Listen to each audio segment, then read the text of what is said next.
Kalau Anda mau kurban, apa persiapan utamanya? Ini persiapan penting ketika Anda lakukan. Tadi saya katakan, bukan hanya dekat dengan Allah. Setiap jengkal dari ujung kepala sampai ujung kaki, maka Allah akan mengampuni walaupun tersalai rambut Anda. Khusus bagi yang kurban ini, ataupun yang tidak berkurban, yang melakukan amalannya dengan penuh kesungguhan. Tapi saya sebutkan dulu yang spesifik. Amalan pertama, khusus bagi yang akan berkurban dulu ya. Terdapat di Sahih Muslim, nomor hadis 1977. Sudah? Halaman 152 sampai 153, jilid yang ke-7. Saya bawa kitabnya. Sekali lagi, karena kadang-kadang kalau kita nggak bawa kitab, ada sebagian orang mengatakan ini nggak ada landasan dia. Jadi kita tunjukkan kitabnya, kita bawa supaya kita bisa baca langsung. Perhatikan sini. Saya langsung ke hadis yang rawi yang paling akhir saja. Hadatsana qala sami'a Sa'id bin al-Musayyib. Sa'id bin al-Musayyib yuhadditsu an Ummi Salamah radhiyallahu ta'ala anha. Ya. Ada yang mendengar Sa'id bin al-Musayyib menyampaikan berita dari Ummu Salamah, di antara ibunda kita orang-orang beriman. Ya. Ummun min ummahatil mu'minin radhiyallahu ta'ala anhunna jami'an anna an-nabiy sallallahu alaihi wasallam qala, bahwa Nabi sallallahu alaihi wasallam pernah bersabda. Perhatikan amalannya jika Anda nanti merencanakan berkorban. Awas, karena ini tinggal kurang lebih 2 hari ke depan. Idza dakhalatil ashru, kalau 10 hari pertama awalnya sudah diketahui, maksudnya bulan Dzulhijjah, jika sudah masuk awal dari 10 bulan Dzulhijjah, begitu terjemahan singkatnya, wa arada ahadukum an yudhhiya, dan di antara kalian ada yang berniat ingin menyembelih, berkorban. Tadi yang kita bahas. Fala yamassa min sya'rihi wa basyarihi syai'a, maka jangan sekali-kali menyentuh rambut yang melekat di kepalanya atau di seluruh tubuhnya sedikit pun. Awas, hati-hati. Jangan sekali-kali menyentuh, diartikan memotong. Ya, jangan memotong atau mencukur seluruh rambut yang melekat dari ujung kepala sampai ujung kakinya. Paham? Nah, sekarang bagaimana cara memahami hadis ini? Karena nanti ada yang menafsirkan yang dimaksud hewannya. Jangan potong, jangan cukur, ya, yang melekat pada bulu hewan. Nah, dari mana taunya? Misal, ini saya dapatkan, ini sudah lama sebetulnya, tapi saya selalu selipkan dalam kitab ini. Ini ada terjemahan nih. Ini ikhtisar Sahih Muslim. Ikhtisar itu ringkasan. Pernah diringkas oleh Syekh Muhammad Nasiruddin Al-Albani. Ya, beliau masya Allah mengumpul hadis yang luar biasa dan menghabiskan masa-masa hidupnya ya untuk mempelajari nilai-nilai keislaman, referensi-referensi, sering hadir di perpustakaan mengumpulkan hadis-hadis Nabi SAW.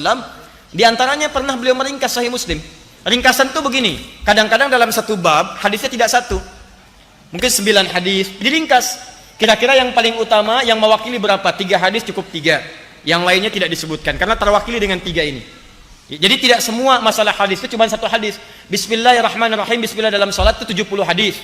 Ya, misal ada lagi yang idza matal insan, ada 9 lafaz di hadis Muslim. Ya, maknanya mirip, tidak semua harus disebutkan. Dan kenapa mesti banyak hadisnya? Karena Nabi ketika menyampaikan yang hadir bukan 1-2 orang, kadang 10 orang, kadang 50 orang. Ketika mereka mendengar disampaikan lagi, sehingga orang-orang belakangan yang mendengar mengumpulkan riwayat itu dari jalur yang berbeda. Paham ya? Nah, setelah itu lihat baik-baik, diringkas oleh beliau. Nah, ringkasan itu diterjemahkan ke dalam bahasa Indonesia. Syekh Al-Albani bisa bahasa Indonesia enggak? Tidak, karena beliau meringkas, yang diringkas hadisnya. Hadis kan berbahasa Arab, karena Nabi nggak bisa bahasa Indonesia. Ya, Nabi sampaikan bahasa Arab, diringkas oleh beliau, disebutkan berapa hadis, diterjemahkan ke dalam bahasa Indonesia. Ini saya bacakan terjemahannya.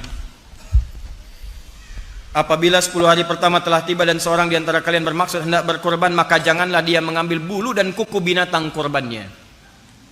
Bulu dan kuku binatang korbannya. Saya bacakan hadisnya. An Ummi Salamah sama qalat, qala Rasulullah sallallahu alaihi wasallam, man kana lahu dhibhun yadhbahuhu fa idza uhilla hilalu dhil hijjah fala ya'khudanna min sya'rihi wala min adfarihi syai'a hatta yudhhiya.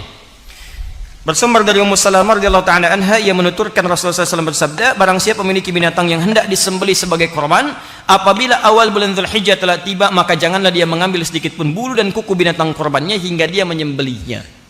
Nah, diterjemahkan kemudian dengan jangan menyentuh ataupun memotong, mencukur bulu yang melekat pada hewan kurban atau kuku hewan kurbannya.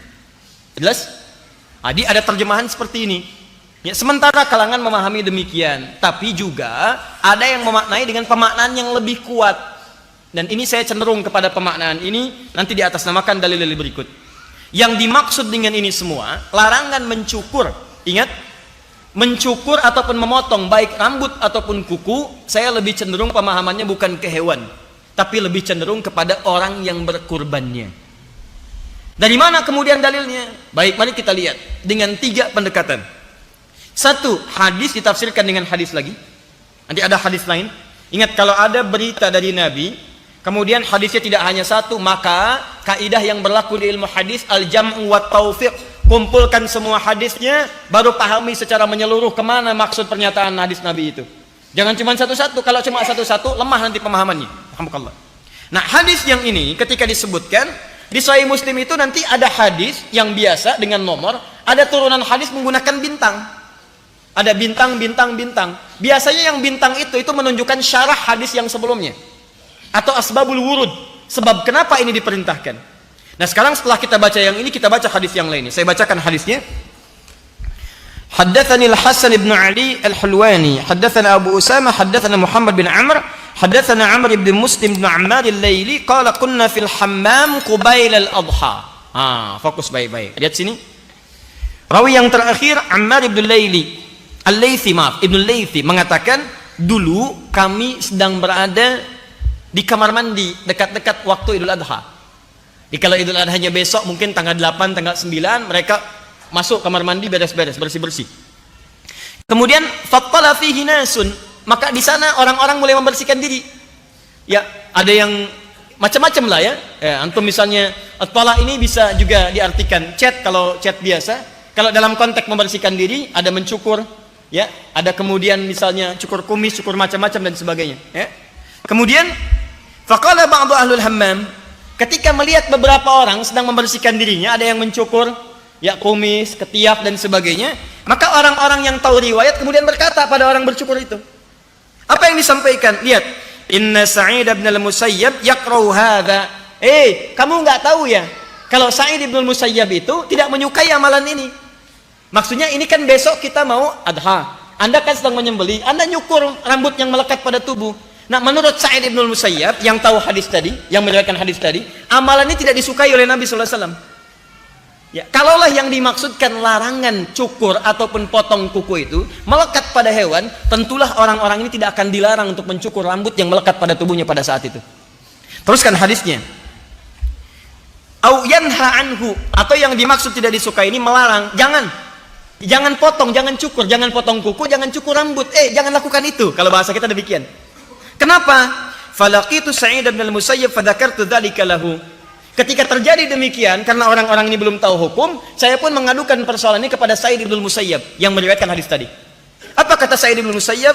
Faqala, maka beliau mengatakan, ya ibna akhi, hadza haditsun qad nusiya wa turika akhil karim. Mereka mengamalkan sesuatu lupa dengan hadis Nabi. Ada hadis Nabi mengatakan jangan potong, jangan cukur. Hadis ini sudah banyak dilupakan dan ditinggalkan isinya.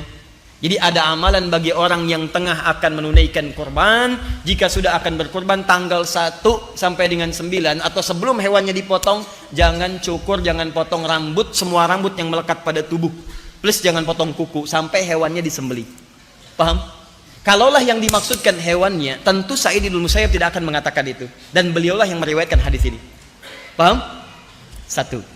Dalil pertama. Yang kedua, perhatikan sini. Ini disebut bashar.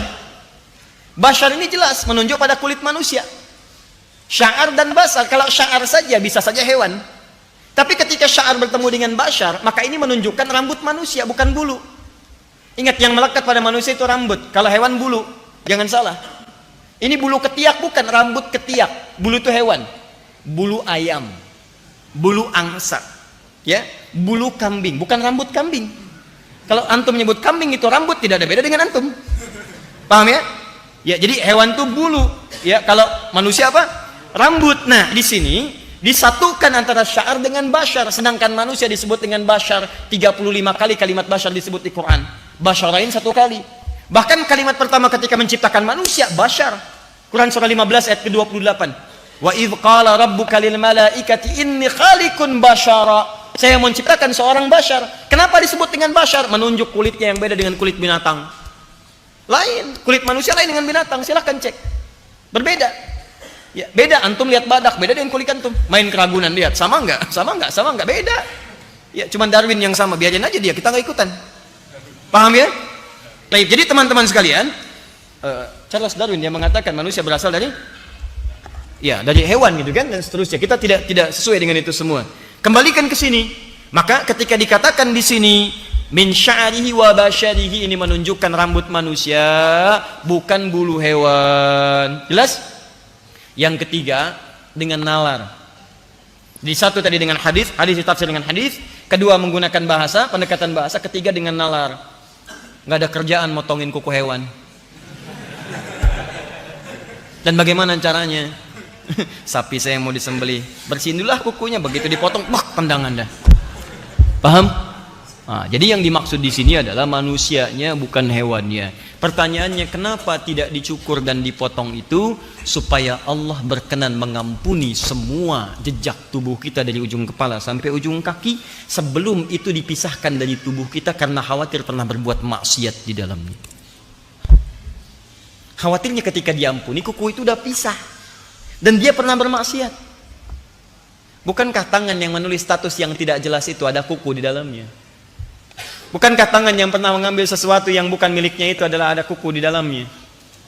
Bukankah, maaf teman-teman, pikiran yang pernah berpikir hati yang tidak bagus itu ada rambut yang melekat di atasnya? Maka biarkan itu semua melekat pada tubuh kita. Memohon ampunan kepada Allah, mengampuni dosa kita. Begitu disembelih hewan itu, selesai kita kemudian berdoa, maka Allah berkenan mengampuni tubuh kita dari ujung kepala sampai ujung kaki, sekalipun itu cuma sehelai rambut yang melekat pada tubuh kita. Setelah diampuni, bersihkan, kubur, selesaikan, dan masya Allah tidak akan pernah dia soal sampai kita kembali kepada Allah Subhanahu Wa Taala. Itu maksudnya. Jelas ya? Ya. Tapi kita menghargai tafsiran yang lain tanpa harus menyalahkan yang lainnya. Ingat prinsip saya selalu menampilkan ini loh. Kalau ada perbedaan-perbedaan saya tampilkan. Ini pendapat yang ini, pendapat yang ini, dalilnya ini. Muqaranahnya, perbandingannya begini, tarjihnya yang kuat yang ini. Ini mungkin tidak terlampau kuat. Tapi kalau mau diamalkan, saya tidak bisa paksa Anda. Silahkan, saya itu pilihan. Ya, saya diutus untuk memberikan misalnya tampilan dakwah, bukan untuk paksa orang. Nabi aja diutus untuk mengajak, bukan maksa. Ya, fadzakir innama anta mudzakir lasta 'alaihim bimusaitir. Muhammad ingatkan, tugas kamu mengingatkan, bukan maksa orang. Muhammad SAW makhluk paling mulia, Rasul, Nabi, orang mulia. Ya, dekat dengan Allah, orang paling takwa. Kata Allah, tugas kamu bukan paksa orang, kamu mengingatkan, ajak orang. Adi Hidayat, Nabi bukan, Rasul bukan, maksum tidak. Kedekatan kepada Allah jauh dibandingkan Nabi Muhammad SAW. Kemudian Adi Hidayat ingin paksa orang. Adi Hidayat siapa? Ya, siapa? Nabi bukan, Rasul bukan, cawapres juga bukan. Susah. Ada aja. Jelas ya? Sudah lah, tidak. Jelas?